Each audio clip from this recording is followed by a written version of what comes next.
Good evening and welcome to Pakistan Today News from our London studio. I'm Victoria Lane.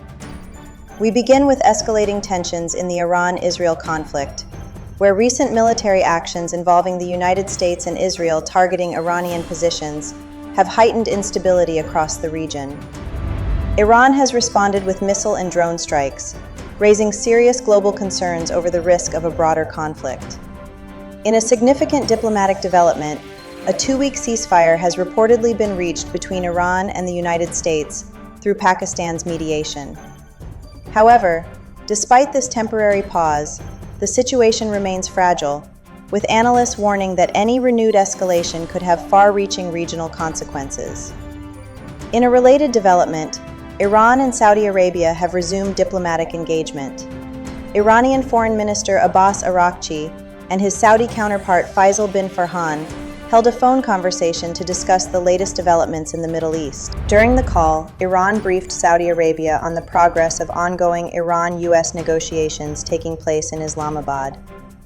The exchange reflects continued coordination between Tehran and Riyadh, as both sides seek to support stability and ongoing peace efforts in the region. Meanwhile, concerns over economic fallout are growing in Europe. European Commission President Ursula von der Leyen has urged European Union member states to coordinate their approach to energy pricing.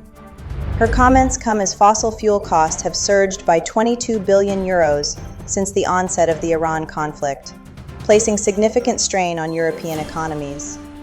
She also indicated that coordinated gas storage strategies are under consideration to stabilize supply and manage rising energy demands amid continued geopolitical uncertainty. Russia has also stepped into the diplomatic arena, expressing readiness to take custody of Iran's enriched uranium as part of a potential agreement with the United States. The proposal, put forward by President Vladimir Putin, remains under discussion. Kremlin spokesperson Dmitry Peskov confirmed that while no formal steps have been taken, the offer is still on the table. Analysts view this as a possible pathway toward de-escalation as diplomatic efforts continue.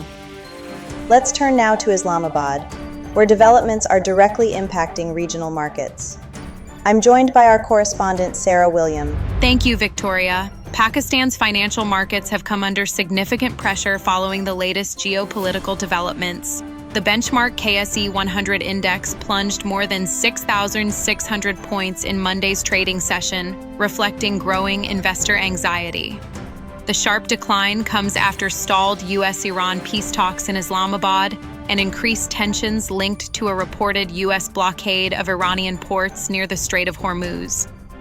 Market analysts here say uncertainty in the region is driving capital outflows and weakening investor confidence. Unless stability returns soon, further volatility is expected in the coming days. Thank you, Sarah, for that update.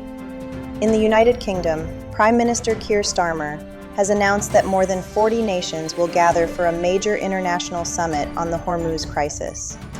Co-hosted by the UK and France, the summit aims to restore freedom of navigation following disruptions caused by the closure of the Strait of Hormuz. Starmer warned that ongoing disruptions are pushing up global living costs and emphasized the urgent need to reopen critical trade routes. The summit is expected to focus on a coordinated multinational strategy to protect shipping lanes once the conflict subsides. Elsewhere in the region, tensions between Israel and Turkey have escalated sharply. The dispute follows remarks by Israeli Prime Minister Benjamin Netanyahu targeting Turkish President Recep Tayyip Erdogan.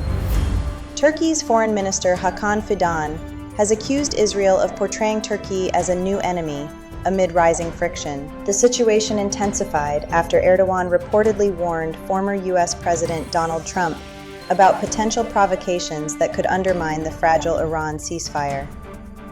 Analysts warn that this growing rift could further destabilize an already volatile Middle East. Finally, back in Pakistan, the economic impact of these tensions is being felt strongly. The KSE 100 index closed at approximately 160,591 points, marking a nearly 4% drop after opening significantly lower. Analysts attribute the losses to failed diplomatic progress and heightened regional uncertainty, which continue to weigh heavily on investor sentiment. That's all for now. You're watching Pakistan Today News. I'm Victoria Lane.